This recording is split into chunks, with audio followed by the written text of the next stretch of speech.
this is your product. Are you sure you're going to make money with it? Even while we're like trying to build our startup, then it was always like I was always doing the front end part of it. For every mobile app, like for every website that I come in contact with, then like I was always now paying more attention to the differences I was learning, the differences that I learned about HCI. There was this time too that I also did this Zenith Bank app. What are you balancing? See, your relationship with God is something that you should actually like, take very, very serious. Two of them on the team like came in as interns. Managing stakeholders' expectations, like it's something that I had to learn too. I had to like learn the concept of building MVPs, building your soft skills, communication, mental health, and like all those things. It's actually like very, very important. You're going to get to a leadership role at some point. You're going to be a terrible lead.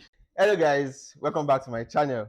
So on this video, I have a guest, and for the first time ever, right? We're having a guest, and this First person guest on Hybeecodes. Exactly. So first guest on Hybeecodes, right? So when I was thinking of who to bring as the first person, right? I think Marvelous was one of the first people that just popped up in my mind. That way, let me just help his career and like bring him on board.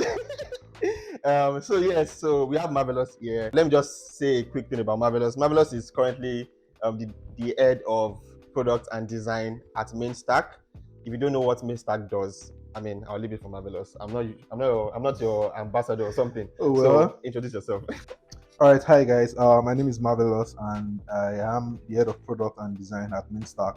What does Mainstack do? Well, Mainstack, we create like an all-in-one platform for creators and entrepreneurs to just do their business stuff. Okay, like I said, all-in-one platform. So we have tools like link in bio, storefront, bookings, invoicing, and just different tools that helps every business owner just run their daily business from time to time. So yeah. So basically, if people carry like different startup ideas and put it into one. Exactly. You are collecting people's means of livelihood. Well, and I mean, again, it's just make it easier, for the so-called entrepreneurs, instead of them having to pay for this tool, paying for that tool, and all of that. So just having everything in one place. And then the call out factor, like I mean, the thing that stands out for Mainstack is the fact that we help business owners to receive payments from anywhere in the world. Makes sense. Something that's actually like quite lacking with Paystack and then Flutterwave and all of that. So we've been able to like find some solutions around that. So yeah, makes sense. So actually, so if this sounds interesting, check out Mainstack. Yeah, you should. Right? You should. If you want to receive money from anywhere in the world, I mean, easily. So you people pay me for the adverts. So but we're going to have that conversation later. All right. So before we actually get to like the main or the meat of the matter, right? I have a couple of questions I want to start with. Right. All right. Let's have it. Yeah. So I call this section like the fire round. Right. So the first question, right, is do you have a hidden talent? If you do, I think everyone has a hidden talent actually. So guys, let me just put it out. Okay, let's be sincere. Before we started this recording, I was asking me like, what's my hidden talent? And one thing that actually like, just occurred to me is I actually have a hidden talent. Okay, and that is that I have this ability to actually convince people to actually make good life decisions. So I think at some point in my life, I'm actually going to end up being a life coach. Okay, because I like doing like having deep talks with people and actually like counseling people, something I really, really enjoy. So yeah, I think that's one thing. Yeah, that's one. And at some point, I'm also planning to actually take some courses on that, on therapy, like different psychology courses and all that. So yeah, actually, Marv knows he knows a lot about psychology, but we're not going to talk about how he got there. There's something my guys at home. There's something they call the Holy Ghost therapy that I did back then. So I mean, it's just this moment where I just have like a one-on-one with people and like and for every time we get to talk, everyone just feels better. Everyone just feels better. So at that point, I was like, oh wow, like I mean, there's actually a grace upon my life. So yeah. So the second question is, what's the first career you dreamt of as a kid? I wanted to be JJ Okocha. I wanted to be a footballer. Maybe this is the first time I actually get to know about that. I just wanted to be a footballer. Wow. I mean, I was going to go to a football academy, one around Mokola. Okay. I was actually going to go, but then you know how our parents can be now. You have to go to school first for anything at all. So after uni, and like I actually lost interest in all of that. Or you got too serious? I got too serious actually about life, and I mean, I just lost interest. But So then, yeah, I actually parents, wanted to be a footballer. so parents happened and then life happened. Yeah. Okay, makes sense. Me, I wanted to be a banker. Only because then that was like That's the so most thrown random. around word. Be a banker, be a doctor. I didn't even know what a banker was. That's so random. Exactly. So later I found out that a banker is someone that works. Actually, I think it makes sense because me likes money. Well, Me actually likes who money. doesn't like money? I mean, everyone does. But Exactly. then, me actually likes money, so I think that actually makes sense. Okay, so the third question is, knowing what you know now, right? What advice would you give your 18-year-old self? What advice take a would deep I breath. give? Think about it very well. I actually don't think because, yeah, I'm very very grateful. Like how my journey has actually been. Yeah, God has actually been the one writing this young man's story, so I'm really grateful for that. So I don't think there's anything I actually like regret. Yeah, because I mean, I don't look back and I'm actually like regretting anything. I'm grateful for everything that's happened. But one thing that I think I probably like would have just advised, the 18-year-old me would be just trust God. Okay, like just lean more on Him and just be rest assured that God has got you covered. I mean, I think that's an advice that a lot of 18-year-olds need, because that 18-year-old phase seems to be where everybody's just running around trying to make life by yourself. There's also this part of there's this part of scripture that also like talks about in the days of your youth, like serve the Lord your God. Like I think it's also very very important because I think as at 18 I wasn't really I really didn't know much about. I was a Christian, but then like I don't think there was actually like a proper relationship in place. Like so just that you go to church. I mean, you grew up in a Christian home and all that, so really didn't know much about God until when I actually like got to know more about God. I was always like, like I wish that like I actually like knew all of this about God like earlier. But then I'm still grateful because all those things too. Like now, if I see someone at 18 years, I will call you and sit down like, see, come before you waste your life. I did this thing too when I was 18. So God is able to like now use my own experiences too to also like just help to teach others to just live a better life. So, that makes sense. So two things I picked from that. Number one, get serious with God early. Then trust, put all your trust in God. Lean on Him. Last question before we get to the actual questions. What does success? Because I took this. I've been trying to figure out. Okay, what is English the actual pronunciation of success? And later I found out that it's actually success, right? I think my coach told me it's not success. It's success. Because my coach that told me, and I noticed every. Are you sure it's not different? Maybe like one is British and one is. No, it's success. Even Apostle Joshua Selman, every time he mentions success, it is success. I noticed that thing. It's actually success. So, what does it mean to you? Well, I'm actually thinking, should I say success or success? Pick one, just pick one. What that actually means to me is to achieve purpose. Okay. To know God first and foremost, and then to also like just achieve everything that He has actually like destined you to be. I think that's actually it. And when you create something, okay, like when Apple, when they made iPhone now, okay, they expected it to do certain things. Okay.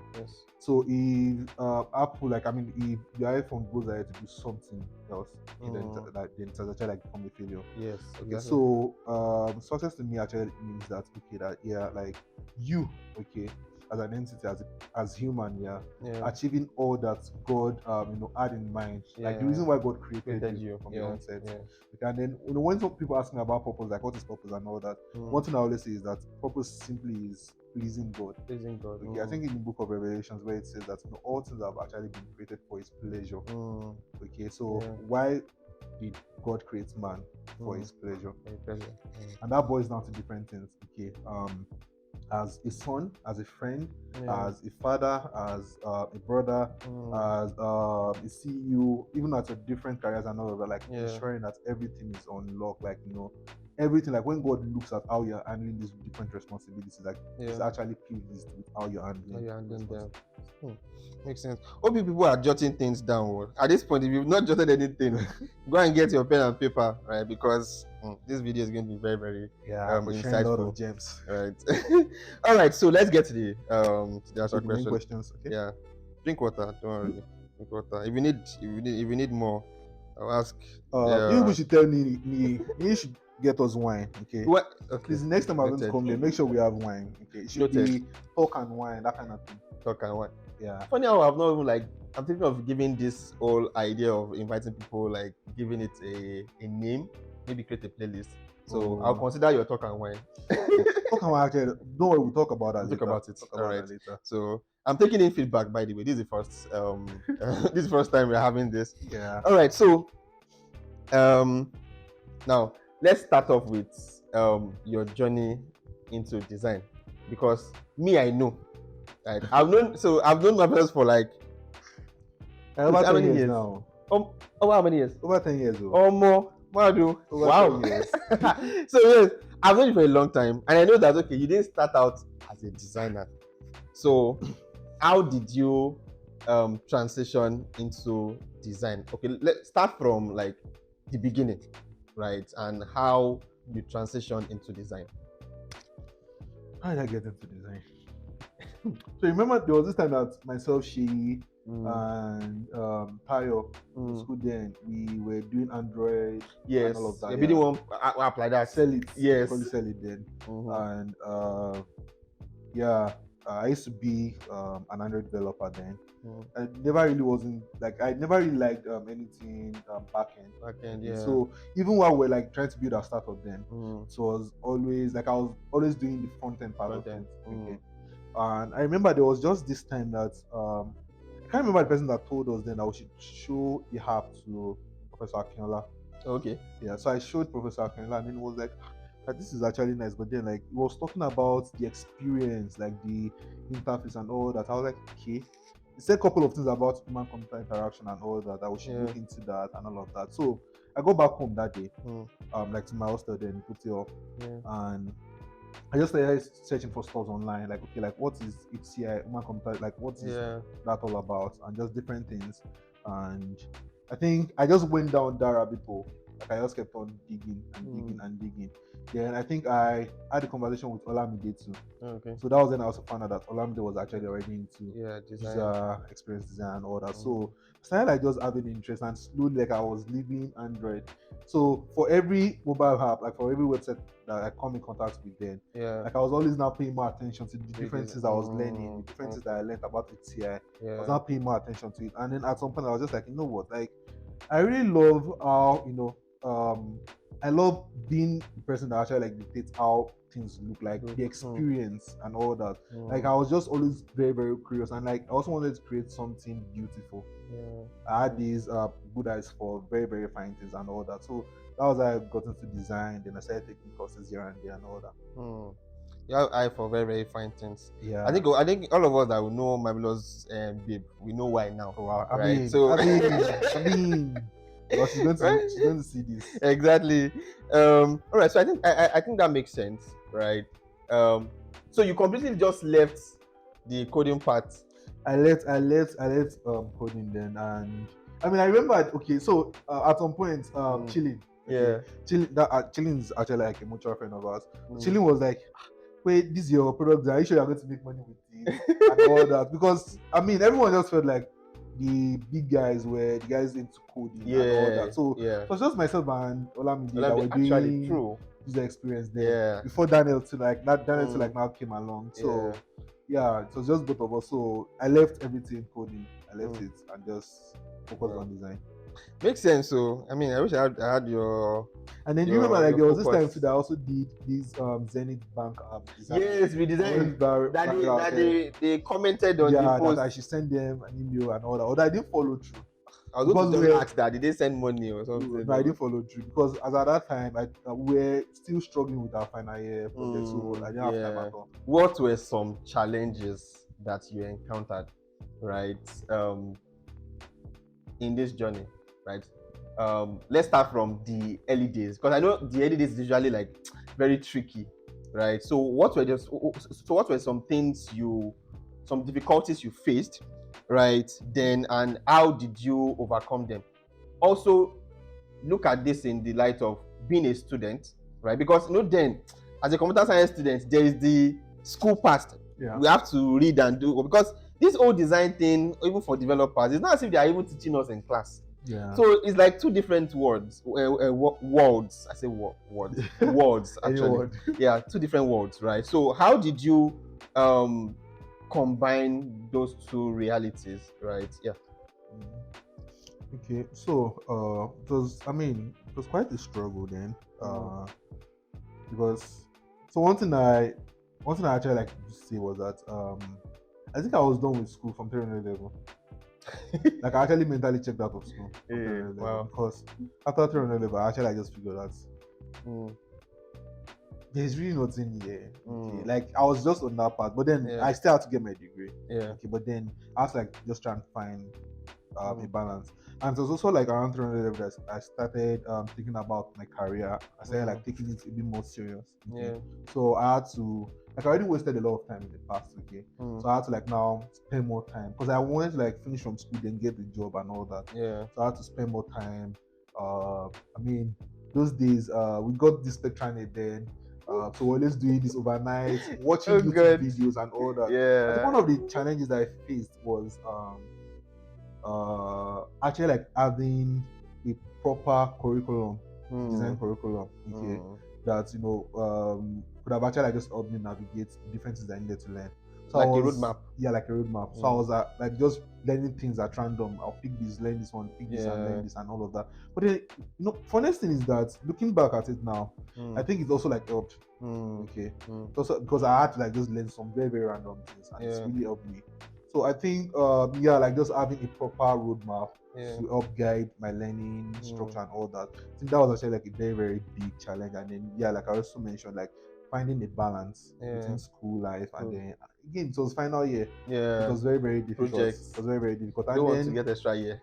And then I got some couple of gigs then. So delivering your whole to those products and then like also making sure that you are not missing out on a lot as far as school is concerned. So I think those balance, like it was actually like quite challenging. It was quite challenging. But then like I said, like at some point I have to check out from school. Yeah. Check out. I remember. I think I checked out from 300 level too. I don't know what was actually did. You came back from IT and we're like, like when we came back from IT, like it was just like there's really nothing. Yeah. Because it was like IT actually like opened our eyes to the world, to the new world. Yeah. So one follow-up question from what you said. You said you got a lot of gigs. What was your first ever design gig, and how much did you get paid for it? So there was this guy that reached out to me on LinkedIn. The guy stays in Canada, and then he needed this website design. Okay. So when the guy, I told him like this is the first time I'm working on something. Like, hope he's going to be patient with me and all of that. He was like, okay, like that's fine. But then he was like, okay, that is going to pay me a stipend. Okay, since I'm actually like just learning. And then he feels like okay that he's from his own net, he's also giving me something. Yeah. Which is the experience. So I think he paid me around 15,000. How much? For the gig then. 15K. Paid me 15,000 for the gig. But then it was for like it was a lot of work. Yeah, obviously. It was a lot of work. And then the 15K, like I was like, oh wow, like this is actually like quite some money. Okay. Yeah. Then it wasn't really about the money though, because I was actually like even more excited that I'm actually working on. Yeah, someone is paying for. Something I'm working on. So that was my first gig. Okay, and then after that, like I had some other gigs too. Most of the other gigs, like the next 2-3 gigs to do like 20,000, 30,000. So it wasn't. I never did anything above 30,000 while I was in school. But I mean, then so you're like a big boy, inside our. That's quite some money. Because some people were still really, really struggling. Exactly. And the reason why I asked that question is so that like I know that there are a lot of people that are still starting up, right, or starting out, and they are watching this video, and I kind of feel like we have this new generation of tech people that you just started coding yesterday, bro. Like you just started designing yesterday.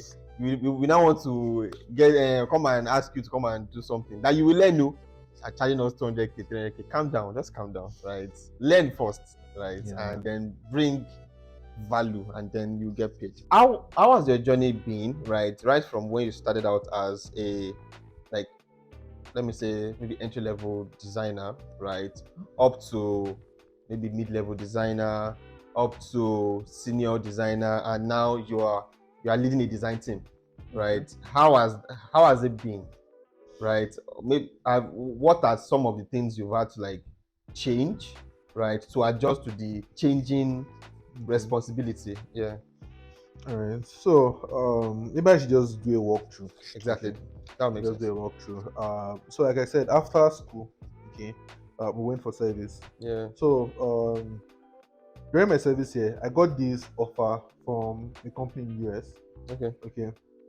They were paying me per hour then. They paying me, Mm. I think maybe around like $10 per hour then. Mm. Yeah. Maybe That's money, oh. $10 or $15 around then. Yeah. So, but then I was like, it was project based, so they were Mm. always getting gigs. So they would just reach out to me and like just tell me to work on this and all of that. So it was like my first time actually, like like earning that much. Yeah. Okay. And I was serving then, so I was Mhm. actually like a big boy. I was in Ilorin, Ah, so I was not spending a lot of money. yeah. So I was still serving when I got my first full-time job Mm. at African Foresight, this Ghanaian company. Oh, I remember. Yeah, That. Yeah. and they actually like paid me, Yeah. quite some money then. Mhm. Well, I can share that. I think they paid me around $500 then. Okay. Okay, so they paid me around $500 then, and I wasn't doing a lot of work there. Like looking back now, I actually think they really didn't need a product designer, and then they just wanted to just have one on the team in case there's a need for it. Flex. So I would go like 2 months, 3 months, I won't do anything and all that. I was always sending them invoice, and Yeah. they always still getting me paid. Like they're always sending me my money Yeah. and all of that. I was like, at some point, I was like, okay, which is going to be my first lesson here. Yeah. At some point, I had to like just sit myself down. I was like, my like time is going. I'm actually like just passing away time. Like even though I'm getting paid here, but now I'm actually like not learning anything. I'm not working on anything interesting here. So I had to. The moment I was done with service, I think I read out Olamide then. That's what's up Olamide, like you guys have an opening in Zone Tech Park. Yeah. So yeah, I did the interview with Zone Tech Park. I got into Zone Tech Park. Started working with Zone Tech Park too with Tega then. And that was when I moved down to Lagos from Ilorin to Ivy then to Lagos. I remember my mom was like, "Why are you going to like read your CV? Like, she wants to get me a banking job and all that." I was like, "Yeah, and who? Like, I'm actually like I'm moving to Lagos next week." Like, what do you mean by I'm moving? I said I'm moving to Lagos because I had to like figure out things myself. I instead of like just focus on my siblings, okay? Like, I'm going to like transfer myself out. So I moved to Lagos then. I started working with Zone Tech. That was like my first time actually like working in a physical space, like seeing my teammates and all that. So it was actually like very, very interesting. It was very, very interesting. We got to work on some projects here and there. This guy was my design lead then. Olamide and Elijah were like the design lead then. I think Elijah is now in UK. So it was actually like very, very nice. It was very, very interesting. After Zone Tech Park, I started working with this startup then called Sabi. Okay. Yeah, I started working with Sabi. I think after Sabi, it was after Sabi that I now joined, what's it called? I joined Softcom. Yeah.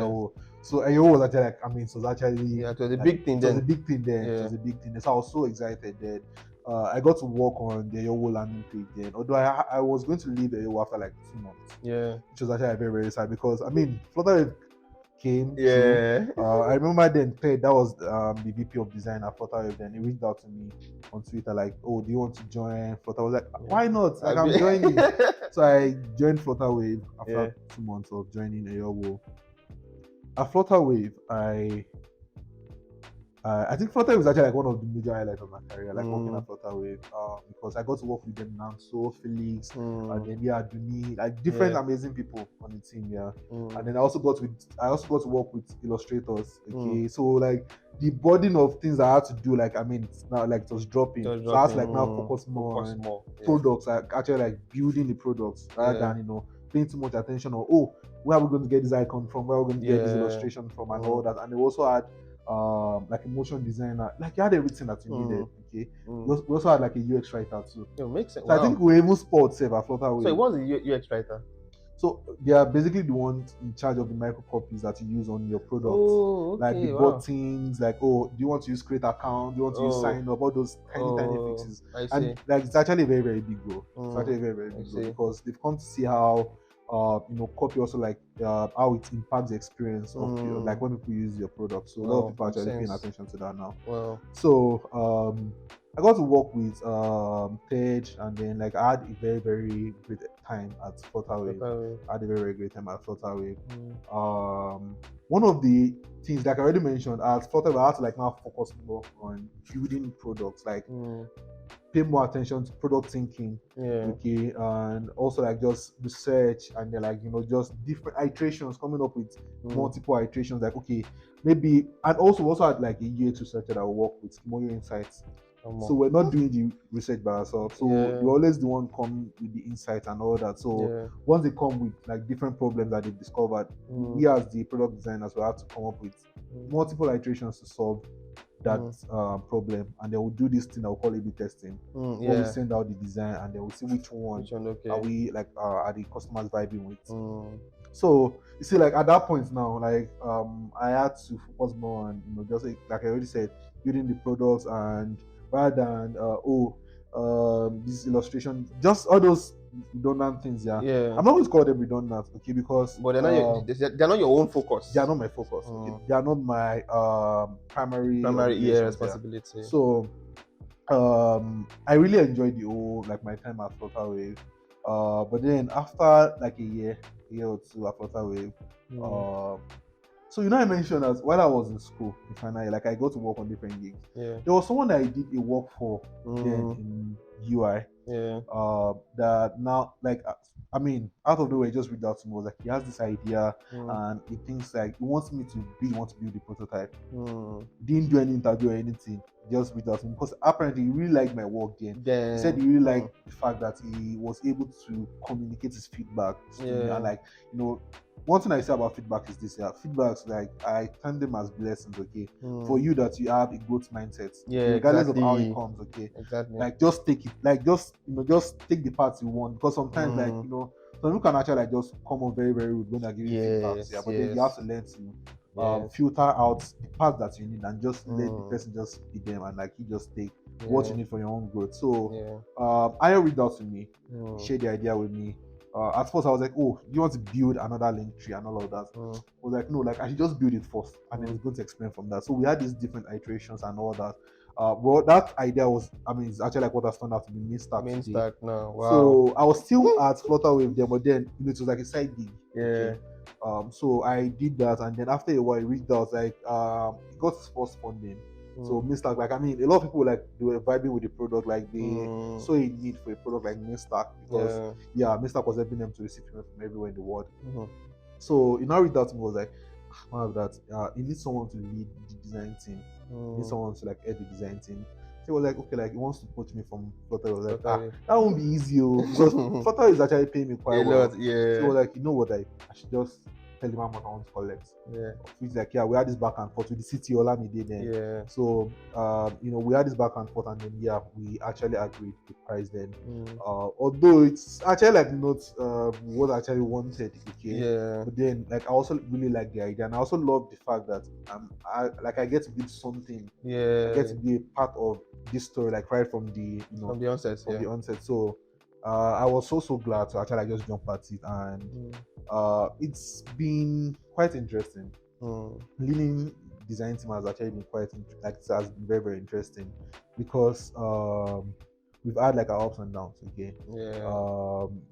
Having the right set of people on the team, it's a challenge, okay, because again, it's a startup, so we don't like have a lot of money to pay big guys.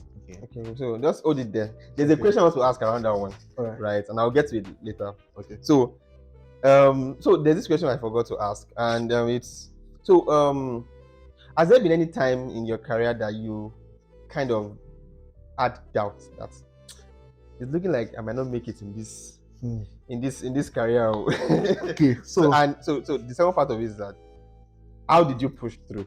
All right. So there was this time I self-taker, and we applied for a role. Okay. At Buffer. Okay, I remember that Buffer. And I got the rejection mail. And I remember then, I was like, I was in my emotions and all that, and I just posted on my WhatsApp status that I'm a failure. Okay. Oh wow. Of which a lot of people actually reached out to me like, yeah, no, what this and that. Like, well, see, guys, like, I just felt like I'm Yeah. actually like failing because I was like, this shouldn't be so. Like, they didn't even give me a chance to even speak with them. They just gave me Outright yeah. rejection. So I was very, very sad about that. Like, very, very sad about that. So at that point I was like, maybe I'm not supposed to be doing design. But then I could not even think of anything else again. You didn't remember your Android days. I just like that was actually like all long gone. So I wasn't even thinking about going back into programming and all that. Yeah. So at that point, like, it's actually like I really doubted, like, I don't think this design thing is for me. So how did I overcome it? Yeah. Well, I had amazing people around me then that, after I, like, posted that thing on my status, like, different people reached out to me, like, are you sure you're good, this and that. Then I spoke with some people, like, how I felt about the rejection and all that. And then, some people were just able to, like, just talk to me and, like, just have my head in the right space. Yeah. So yeah, again, I bless God for the gift of men. So they were able to, like, just talk to me, because you won't always be at your 100. Yeah, exactly. So you actually like need the right sort of people that they can actually communicate God's heart to you from time to time. So like they really helped me as well. Like I think them she even you guys, like, we had this conversation then now. We had this time out then because we're living together. So we spoke about it, and I was able to, like, just get myself together, and then I was just like, you know what, let's just move again and just push again. Yeah, so I did. Let me just let me make emphasis on, like, the gift of men, right? There are some people that I used to know a friend, right? Not I used to. I think I have a friend that used to be very, how do I put it, alone, right? Oh, okay. If everyone is here, he will be here, right? And for a long time, he actually had, like, I think I know things. that friend. Yeah, he had things very difficult. And there was a day I just reached out to him, and we had a discussion. And funny how, like, from that discussion, things just started getting better for him, right? The whole idea of this jargon I'm saying is that prioritize having a community, right? Yeah. Prioritize having people around you, right? I mean, it doesn't matter whether you are already at the peak of your career, right? Something would happen. Like, life always throws things at you that you would need people, right, to undo those things or to overcome those challenges. So that's that on that. Yeah, thanks for that. Yeah, Map. and then even outside of that moment, of recent, I still had that moment too. That moment of recent. So I'm saying this here because you might think, oh, like, no, you're ahead of design. So like, no, but then the thing is this year, there is always something to chase. Okay, like there's always something that you want to actually, like, achieve. And I remember, randomly then, my partner just sent me. She sent me this email. It was so timely. It was so timely, so timely. Sent me this email where she was just like, she's proud of me, this and that. I was like, wow, like, she just helped me to, like, just turn my attention again to like how she actually, like, really sees me, like how God sees me, okay? And like, the kind of person I am and all of that. And like, I was just like, I think I was actually, like, lying down that, like, I was just in bed, and then the email came in that day. I just stood up, I just carried my laptop, I was like, move. Yeah. I mean, I like the email idea because that kind of thing, I mean, it's nice when you say it through WhatsApp, but it kind of slaps differently when it comes through email. Like, we actually send emails like that. It's actually like, I mean, it's like the normal regular chat from time to time. Like, when you want to communicate something very important. Wow. So if there's any other time now, maybe that thought wants, like, just creep in. I just go to the email, just read it. Special, so nice. Makes sense. So formal relationship. It's formal relationship. I mean, when I don't get emails. All right. So this next question. The way the tech world is, or the tech space is, right? I mean, the way I look at it, I stand to be corrected. I think the tech space is dominated by mostly non-believers. Right, people that don't really live a certain kind of life. Let me put it that way, right? And being a Christian, right, someone that really, really holds God and His ways in high esteem. I can. I mean, even from my own experience too, I know that it's not always easy, right, to navigate. In fact, to even climb the ladder like in tech, right? We all with your own kind of now, your own kind of unusual mindset. Now, Yeah. I'm putting this in hair quotes, like unusual mindset. So, how has it been for you, like, so far, right? Being a Christian, right, in tech space. And the second part of that question is that how has that like influenced like how you make decisions, right, even at work? Mm. So, like I already said at the beginning, the purpose of man is to please God. Mm, So, because you're a Christian, okay, and then you have people that don't align with your beliefs, yeah, yeah. doesn't mean you doesn't mean God will not like have you in Mm, that particular space, okay. mm, Uh, but then there's this thing that I think Minister Theophilus always says, yeah, you say that darker it gets in this mm, world, okay, the brighter we burn, mm, okay. Uh, First and foremost, I think one thing that's really helped me, okay, is knowledge and wisdom of God. mm, They are very, very important things, okay. When I see believers that come into the tech space that at the end of the day they backslide and all that, yeah. I think it's because of the kind of wisdom and the kind of knowledge that Mm, they actually possess at that point in time. Because mm, one thing that the devil always looks out for is how to just play with your ignorance and actually yeah. like, just all those loopholes that Exactly. just kick into that. So one thing that's really helped me to just navigate my lifestyle and like my life basically in the Yeah. tech space has just been that knowledge and now wisdom of God. And then Mm, um yes, one thing I also have to say is this, yeah, mm. define your friendship.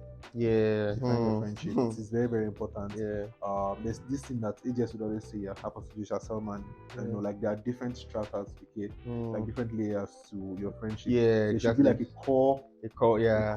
this thing. Mhm. There are people that okay, that for every time I'm going through something, yeah, they Mm. are the first set of people that I To actually know. speak to. Yeah. Because I think I was telling my mom recently Mm. that every time I talk to Papa Emmanuel or I Yeah. talk to them Casey or Yeah. John at home, Mm. and then like the first thing that we do is we pray about this Yeah, thing, about it. and then Yeah. next thing they actually open the scriptures, like actually like Mm. talking about different things in the scriptures to just Mm. help us navigate what That exactly is in particular the mind of situation. God concerning the situation. Mm. So define your friendship, and then for them to they're also in these different spaces too. They're also in the Mm. tech world. Yeah. So True, actually. at the end of the day, you mingle with different people at work. Yeah. You mingle with different people that they would have different kind of interesting Yeah. patterns, like different kind of thought patterns, thought processes, and all of that at work.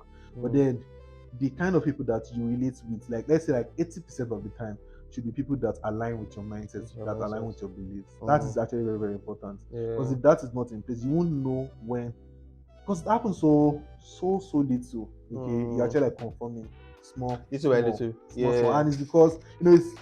I use this analogy. Yeah, if you stay in a space now where they play a kind of song that you don't really like, Yeah. and like always listen to that song, at some point you start singing that I'm song. telling you. At some point you start singing that song. That So one it has is also very, happened very to me. important that 80% of the time, like the kind of things you open your heart to, the That's kind of people you too. actually like open your heart to, Mm. they're actually people that you already know from the get-go that they have it within them to actually like steer you to actually like keep loving God more, to keep knowing God more. Yeah. So yeah, I think that's actually like very, very important. Mm. So at work, you're going to meet different kind of people and all of that. You should portray a kind of character, a kind of attitude to people. Yeah, people that don't even align with your beliefs. Yeah, Yeah. should portray a kind of peaceful and then loving Peace. Mm. character to them. You Yeah. don't say, oh, because you are not a Christian, so I'm not going to mingle with you, I'm not going to talk to you. Mm. No, you should actually, you Mm. shouldn't do that. Don't do that. You Yeah. Don't shouldn't do that. segregate. No, don't discriminate. Exactly, you shouldn't do that. Jesus never did that. Exactly. He Yeah. never did that. But then again, Jesus never conformed to their Yeah. Guard your patterns. heart. Yeah, like he never. So like something that Jesus sat down with drunkards and different kind of people, and then he also became a drunkard. Mm. Yeah. But then the drunkard actually like became the Mm. kind like they conformed to his own To his image. own- So he yeah. had like this strong influence. Mm. Like Christ had this strong influence that that he lived by. So I think the long and short of it is this here. Um, Make sure you have in your core circle, okay, people that align with your beliefs, okay, because they would help you strengthen your conviction from time to time. And the stronger your conviction, yeah, the how am I going to put this? It also helps you. It strengthens your influence. Basically, like when you Yes. go out, Yes. because you are not now trying to make someone else become a Christian. You Mm. are just living out Living your your own life, own yeah. convictions and all that, and they're always just amazed and all that. Mm. Like they're not discriminating or anything at all. Yeah. Because I think one thing I've also come to realize is this: that, like Christians actually like end up discriminating other unbelievers and all that. Yeah. I think it's actually a It sign tends to of do that. insecurity. Mm. I think it's actually because if you're actually like very secured in your own identity and everything, Yeah. there's no need for that. Mm. There's no need for that. So have people that helps you to strengthen your conviction in your inner circle. And once that is actually addressed, okay, you see that relating with other unbelievers and all of that, so you won't be insecure. You won't feel like, oh, you need to like argue with them or prove something and all that. So yeah. Yeah, I think that makes a lot of sense, right? Because especially that conviction part, because well, one thing you mentioned earlier was, oh, some people that they seem to be like very how do I put it? Uh, they seem to be like maybe believers, and then they get into tech, or some of them even like travel out of the country, and before you know it, like it's something else. I think it makes sense that it's the conviction that is not strong enough to withstand the influence. What Bible says is this, yeah. The Bible, I think in the book of Proverbs, where it says that iron sharpens iron. Yes. Okay. So it's actually very, very important that you have, in your core circle, like people that they are strengthening your conviction. It's very, very important. And I think that is what is lacking when they step out of the country. Yeah. For people that are in the tech space right now, but they are maybe because people are always looking for mentors. Yeah. Right. They're looking for mentors, people to like someone to guide you. The way I look at it, if for instance, right, most people cannot. There's this thing my coach used to say. We say contextualizing like advice. Right. If you give me an advice now, that advice is within a particular context. Yeah. Now, so if I have a mentor, that mentor, the way of life of that mentor is not aligning with, okay, what's me, so you get. What would you advise people that are just coming up and they are really, really desperate for, okay, I need someone to mentor me? But then the only people that seem to be around are these people that are, okay, their way of life is not really what we want, right? Yeah. Exactly. Because I think for some people, that is how they actually like cross to the other side, right? Yeah. Looking for mentorship, and then they got into one space. And so what would you advise us people to do? That's actually quite interesting. Because these mentors now, they have something that you need. They do. They have something that you need. But yeah, this is the thing, yeah. And that is that again, your love for God should be greater than anything, before anything at all, sir. Yeah. Because for me personally, yeah, I've also I've gotten advice from a couple of people and all of that from time to time, yeah, that just didn't sit well with me. It just didn't sit well with me. Yeah. Okay, like it feels like there are just certain morals, certain values that it was actually like going against those values. Okay. So I think that's actually like just what is actually like just needed. You as a person, okay, you as a person, you need to see your relationship with God. No one is going to help you. Like in as much as you're going to have external factors that that are going to like add to it, like going to help you too. It's something that you should actually like take very, very serious. Sorry, we are quoting a lot of scriptures, though, but it is needed. Fine. Yeah. There's this part of scripture that says that it advises us that we should not boast in our wisdom, we should not boast in our strength, we should not boast in anything that we think about ourselves, but then we should boast in the fact that we know the Lord and we know His ways. Okay, so before anything at all, because at the end of the day, everything will come and go. Yeah, everything will come and go. Again, this is just like 0.1% out of our lives.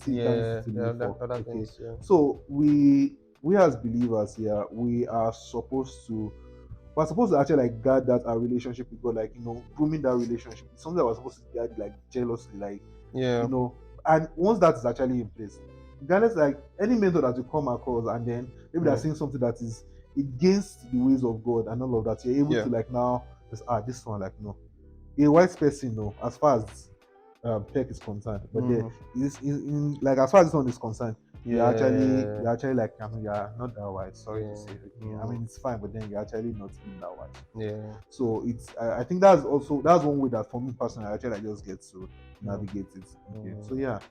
So just Yeah. make sure you Yeah. like your relationship with God, like it's something that from time to time you groom it.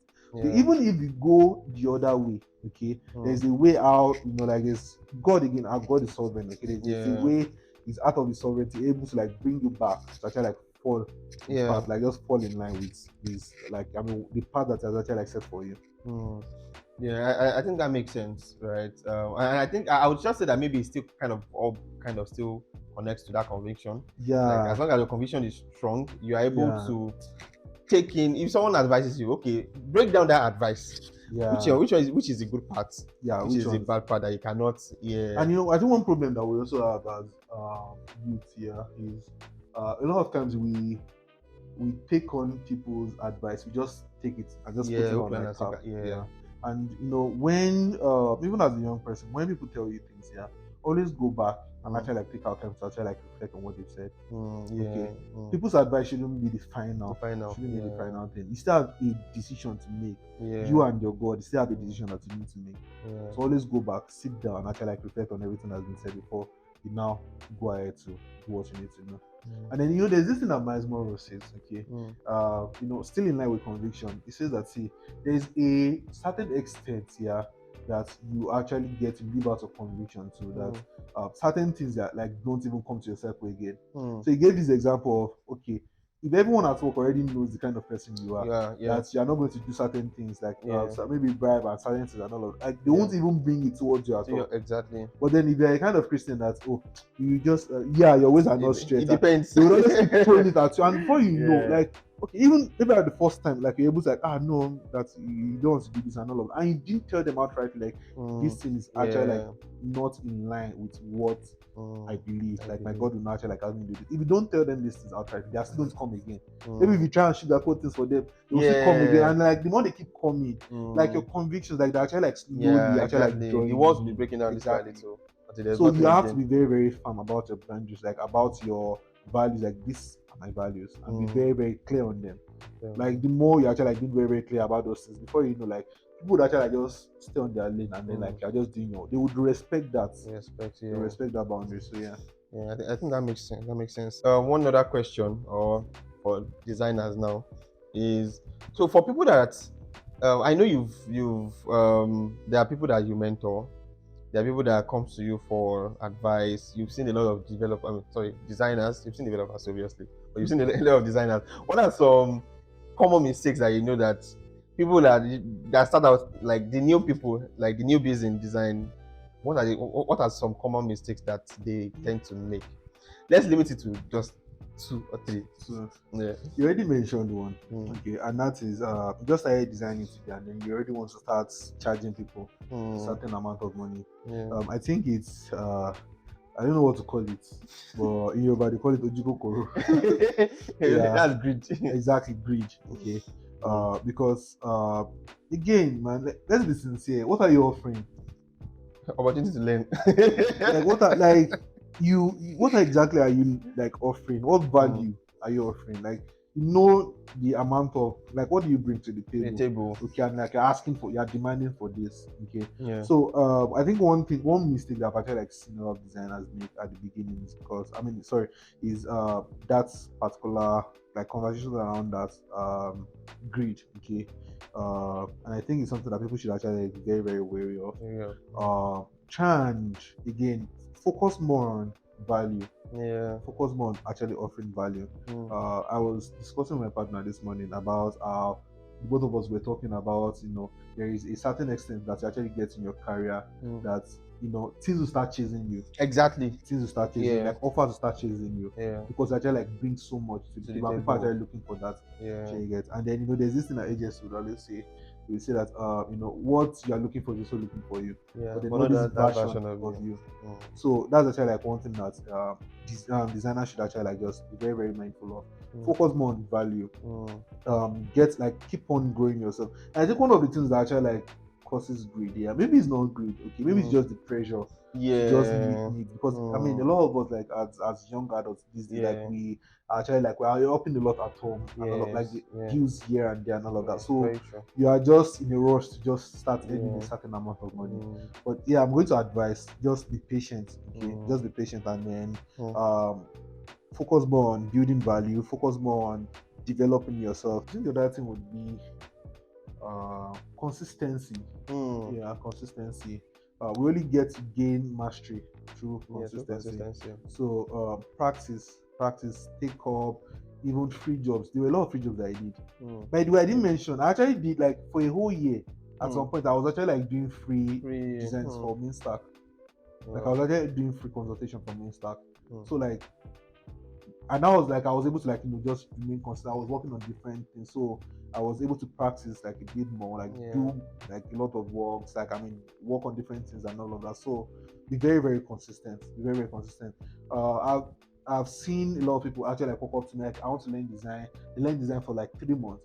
After 3 months, they're already learning fashion designing. Then they come back again. It's still design now. It's part of design. So they still come back again. Say, it wasn't paying at that, but then they want to come back now. And I'm like, see, you have to like choose one.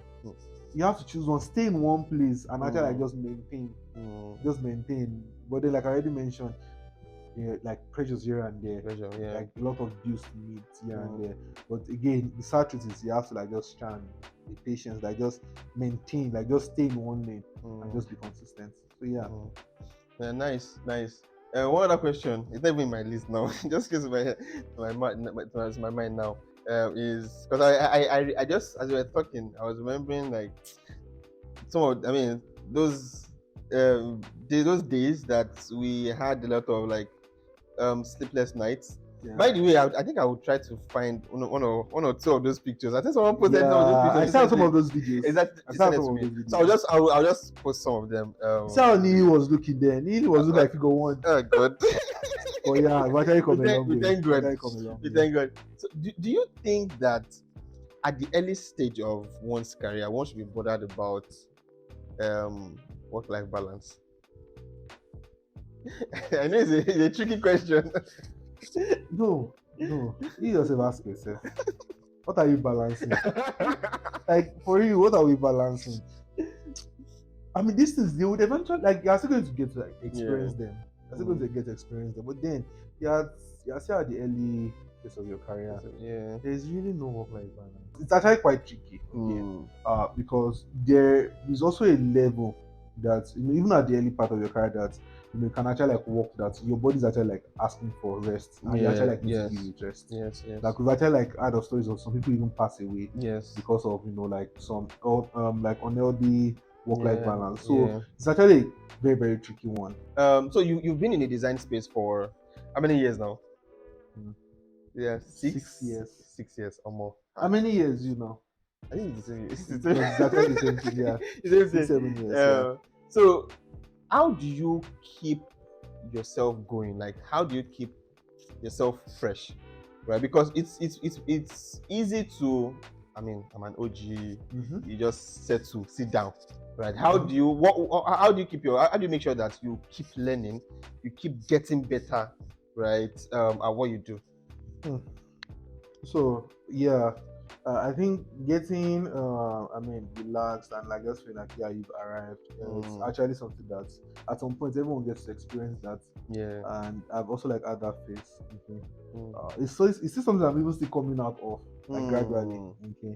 But then like I had to do that because I had to be more strategic about certain things that I wanted to like just go into and all of that. And by the way, like right now, I think I told you now that I'm actually going fully into products, like the whole scope of building products. So one way I've actually been able to keep myself in check and not feel relaxed is first and foremost there is a certain picture. I have it written down somewhere that's when I get to this level, when I get to this point, then yes, I'll know that I've actually like come a long way. So there is that. So and I'm not yet there. You're not there yet. And then it's going to take a lot of learning, a lot of growth for me to get there. For every time I see that maybe I'm actually like just feeling maybe a bit relaxed and all that, I just go to a vision board. I just go there again, so it just keeps me running. So for every time I look at everything I have written in document, I'm like, there's still like a lot to do. There's still a lot to do. I just keep learning, and then also working for a startup as well also requires you learning different things. Okay. One of the reasons why I started learning product management was because we currently don't use product managers as Mainstack. So I had to like try and learn some product management skills and all that to fill in that gap. So, and it was actually a strategic thing, because I think getting into a startup would actually like stretch me as well. It was actually going to stretch me as well. So all of that has actually like just kept me going. And then also, you want to make more money, my guy. Yeah, you want to make more money. Yes. Okay. You want to. There are like just certain things you want to do for your partner, you want to do for your kids, for your family, for your friends, and all that. Okay. So you want to like just keep going. You want to just keep going. So just this, you have every reason to actually keep going. Maybe everybody will wait. Some people have like 1 year experience. They are earning like 2 million naira. What's their reason? Yeah, there's that. But then that was why I had to start with the vision, okay? Because if I'm even earning like a lot of dollars right now, okay, the fact that I'm not yet there, like I've not become this person yet, like it actually like just keeps me going. Just keeps me going. So, yeah, that makes sense. So money is not the only thing we should be looking for. No. Money is nice, but and funny enough, like when I talk about like the version of me that I actually like want to become. So there's this person I follow. His name is Ibiniyi Obikoya. He doesn't work for any company here right now. Okay, like I already mentioned, there's some people that like offers always like they are the one that interview the company. Exactly. That's what he does now. The interview company. That's what he does now. So he actually like he gives advice to companies. Consultants.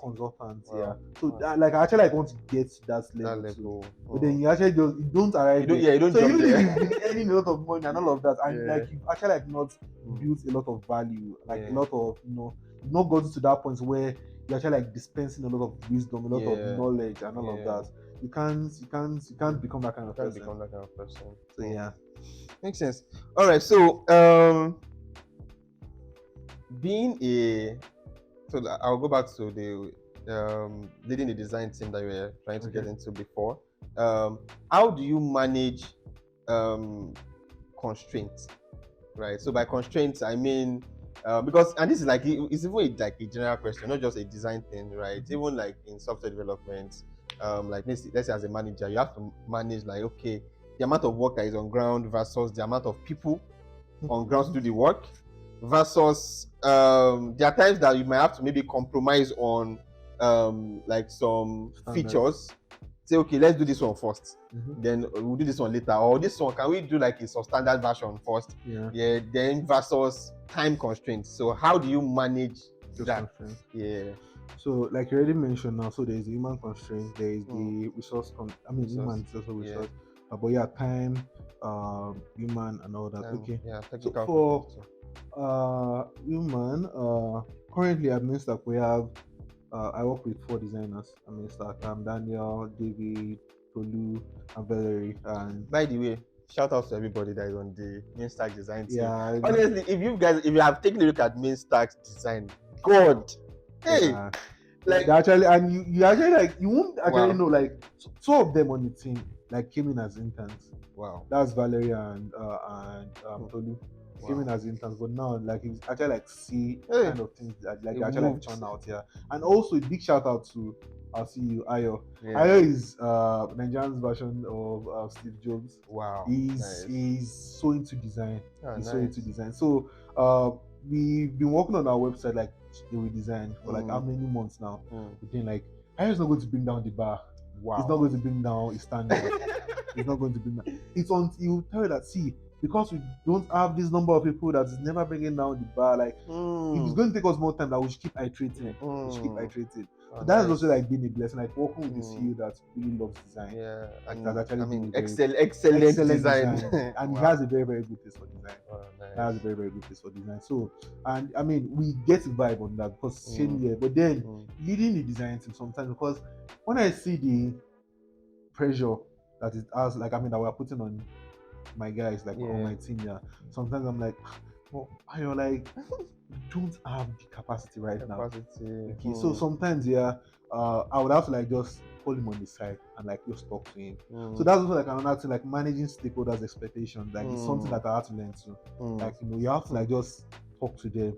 we can like just help them see, because sometimes they're actually like just in their own world, just expecting different things and all that. Yeah. But you need to actually like be patient and actually like figure out how to communicate to them. Mm. And then you also don't come, you don't approach it in a defensive manner. You have to like just calmly just talk to them. So a lot of times I would have to like just call him on the side and like now talk to him. Sometimes I'll have to tell the CTO to let me talk to him as well. Okay, because like I already said, he has his own standard and he's not beating it down. Not bringing it down. He's not bringing it down. So through that, like I mean, from time to time, it is something that okay, like when I look at the team, I get to speak with my guys, like you guys think we can do this. And again, big shout out to them. A lot of times they'll be like, like why not? Like we can do this and all that. And one thing that we also enjoy at Mainstack that I've been able to do with the team is we are very, very close. Like we are very, very close. They come to my side to work sometimes.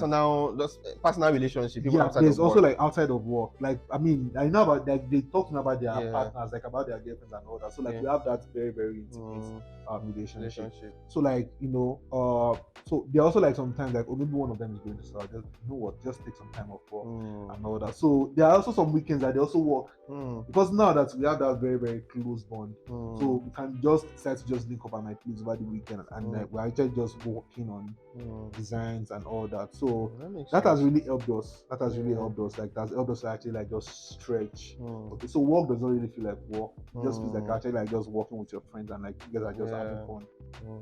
So that has really helped us to manage constraints. And then I already said like one thing I've actually like said that I'm like building on this because we are sticking to hire more designers is that everybody that is coming, they have to like just see that this is a culture. This is a culture. So like actually like just coming in and then you are not just just trying to be a designer, but then you're also like coming in and like you're also being my friend. Like I mean we're also friends and all that. So yeah, that has really helped us to manage the constraints. I hope like those that actually like work, like I mean like listening to us, like they also like understand where I'm coming from.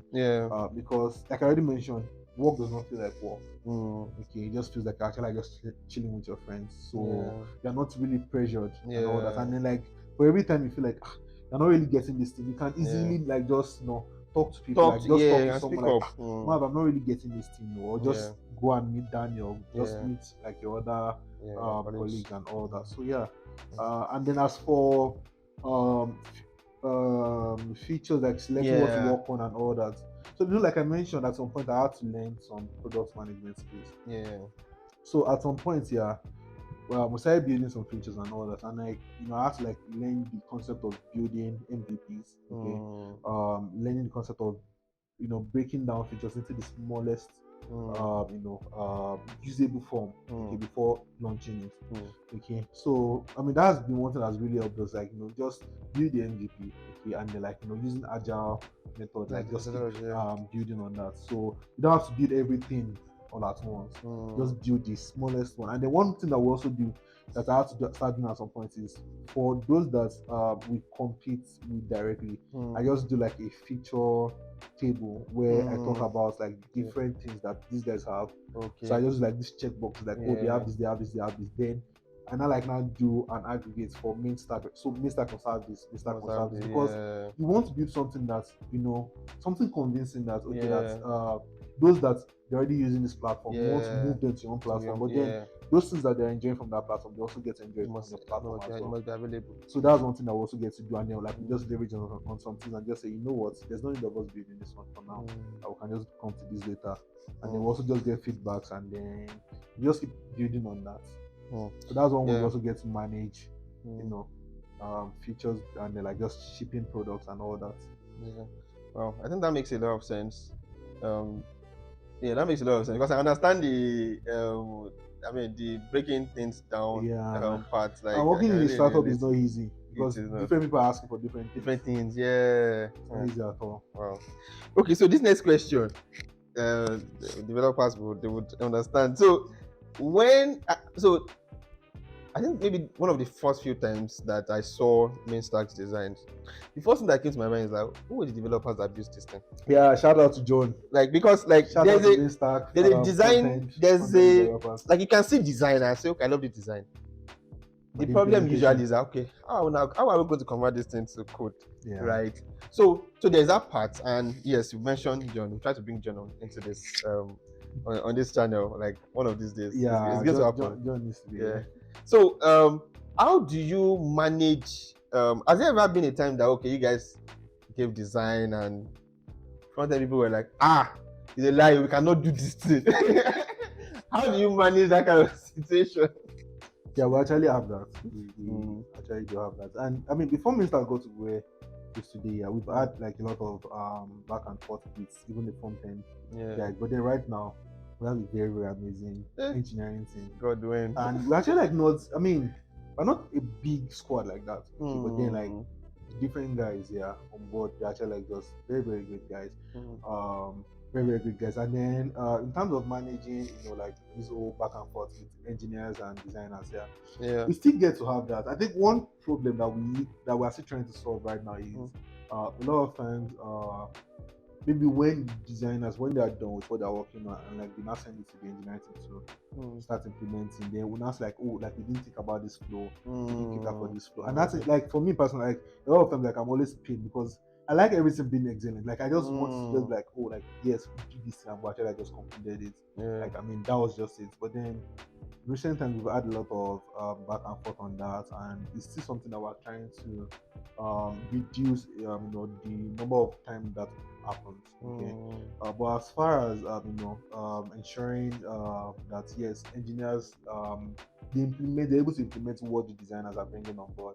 One of the ways, I think I was sharing with you some days ago, one of the ways we've actually been able to address that is this, before the designers start designing, okay, we try to have a call with the engineers, okay, and then the stakeholders, that's like the CEO and the CTO.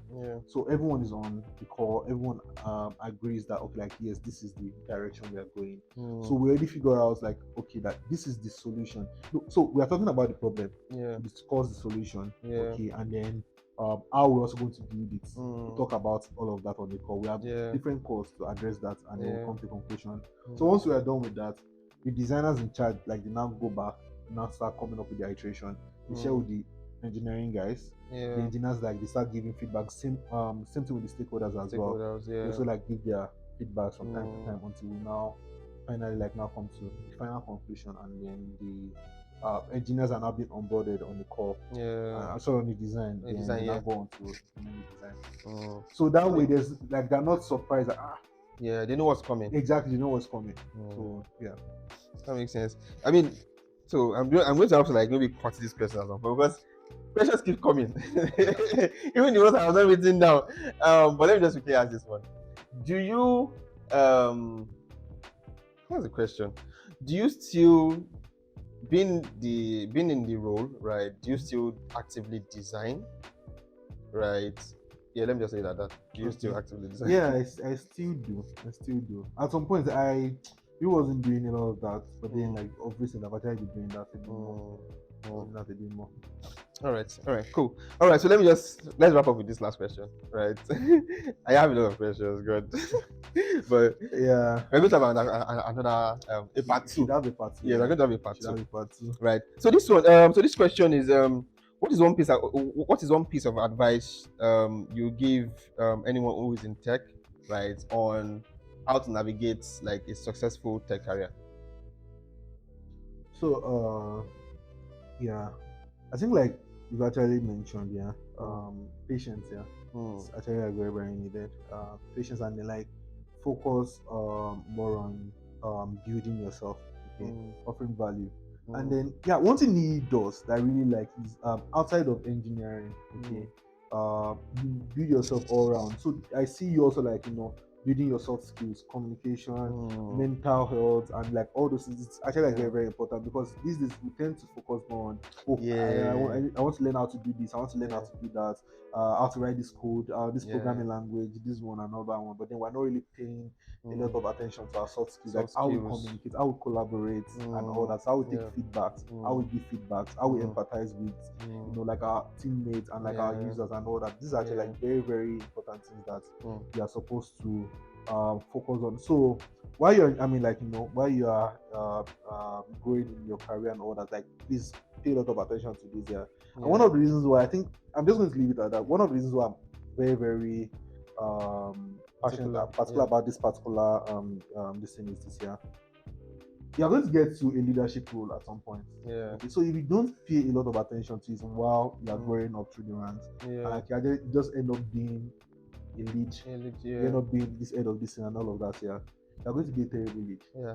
Terrible one. You're going to be a terrible lead, and at that point, it's going to be very, very difficult. Yeah, to not start learning. Very difficult to start learning. It's going to be very, very difficult. So, like, pay attention to it as you grow. Pay attention to it. Yeah.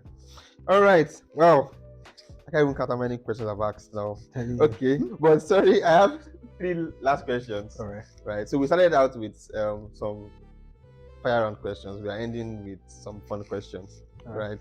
Okay. So, okay. Wow. I'm not surprised at this question. What's your favorite parts about being a design lead? The fact that I get to see people grow. Yeah, I think one of the best things that has actually like happened to me in recent times has been looking, like I mentioned, Tolu and Valerie, they came in as interns, and then seeing how they've grown over the years. Like I really love to see that, like how we started and how they are right now. How they are. Oh, you must come and join their design team. Yeah. But are you hiring at the moment? No. I'm hiring. Sorry.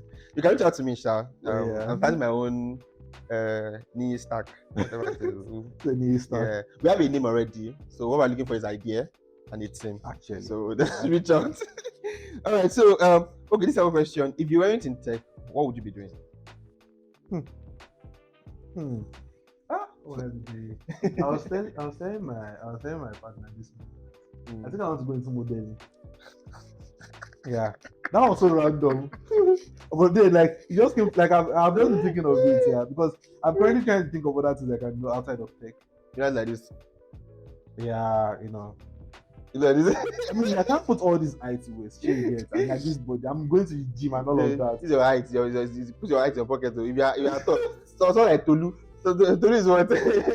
No, now Tolu is tall, but you know, like I'm more built. Actually, I'm more built. So I mean, I have to put this modeling. Your own, no. But yeah, that's and I'm a very shy person, no. I'm a very shy person. So you learn how not to be shy. Okay, so the third question is: if you have to choose only 3 adjectives to describe yourself, what would you choose? 3 adjectives. So when I was writing this question in my mind, honestly, I can't remember what an adjective is, but that's a problem. Answer the question. Me, what is an adjective? What's an adjective? Describe it now. It's a qualifying. Yeah, it's a qualifier. Okay, I think one thing on top of my list here is God fearing is qualifying. God fearing, man. You try. Yeah. You try. I actually fear God. I actually really do fear God. I really reverence God. So yes, that is one. Yeah. Number 2 is I love people. I really do love people. Humans are beautiful. So you are loving? Yeah, I'm loving. Humans are beautiful, and I mean they come with their issues, but then I think a lot of times. I think I was telling Casey, I said, like, see, that is what makes us beautiful. The problems that will come with it, like not only your good side, also like makes us beautiful. So yeah, I really do love people. And I think the last thing would be, what adjective are we going to use to describe someone that is focused? You focus. Because I can't remember a lot of words right now. Yeah. But this actually, I've never thought about it. I think the only thing that always comes to my mind is I fear God. Like, fear God. That one is, it goes without saying. Yeah. Yeah, goal-oriented. Goal-oriented. That's nice. Yeah. That's nice. Let me describe myself in with he's a very married man. No, but is that an adjective? I mean, it describes you as a man, like you're very married. I don't know. I mean, she qualifies me. Exactly. So, wow. You guys should get married. Okay, guys. All right. So I think that'll be all for my questions. So thanks so much, Marvelous. I think you've given a lot of insights on this video. I'm even proud of this video right now. Right. I want to go and rewatch it. Yeah. Right. By the way, you guys should tell me is, again, you shouldn't be, uptight. Like I mean, as I already told him. Okay, I I'm already told trying. him we should I'm bring trying. him up from time to time. Okay. Yeah. Yeah, I'm but trying. this has actually been so good. Thanks for having me here. Thanks for having me Yeah. here. Yeah. One last thing. Where can people find you? Right. You can find me. You can find me in Lagos. You can find me in Lagos. So, But yeah, you can find me on LinkedIn. Yeah. Marvelous Joseph, and yeah, on Twitter At the Mav. at the Mav Jesus Baby Boy. Actually, Jesus See, Baby like, Boy. hey, full grown man like this. So let me actually explain it, yeah, because at some point I was going to change it, yeah, but then like I was like, no, I'm never going to lose my tenderness for God. Okay, as far as no matter how far I go, that I'm still his baby. Let me write that one down. So yes, I've never taken that Jesus Baby Boy. Even like kids, yeah, they will call me Jesus Baby Boy. Baby. Yeah, they will call me Jesus Baby Boy. So yeah, Jesus that's the idea behind that. Yeah, that's nice. That's nice. Once again, thank you so much for joining us or Thank you joining so much. me on this episode. Yeah, actually, also okay, because I'm joining the audience. Thanks so much for joining us in this video. I hope you guys have like gotten like very useful insights in this video. Once again, please drop a comment. Right, I'm sure you've learned something. Yeah. I'm sure. You must have learned something because even me that I've known Marv for a long time, right? I've also learned something. So drop a comment. If you have like other questions you think I should have asked him, right? Drop those questions in the comment section and let me know who you think I should bring next, right? Because for this first video, right, I brought a designer, right? I'm sure a lot of people have thought maybe I'll bring a developer, right? But see, I'm surprising you people. So let me know who you think I should bring for the next one. That'll be all for this video. I'll see you guys in the next video. Until then, keep believing, keep glowing, and keep growing. Is that wait? Is that your? Yeah, that's how. Wait, sorry. When I watch all my videos, I end with until then, keep believing, keep growing, and keep glowing. Okay, keep believing. Keep believing God. Keep growing in your career and keep glowing because you have to. You're the light of the world, you know. Actually, never to be caught on. All right, guys. Cheers.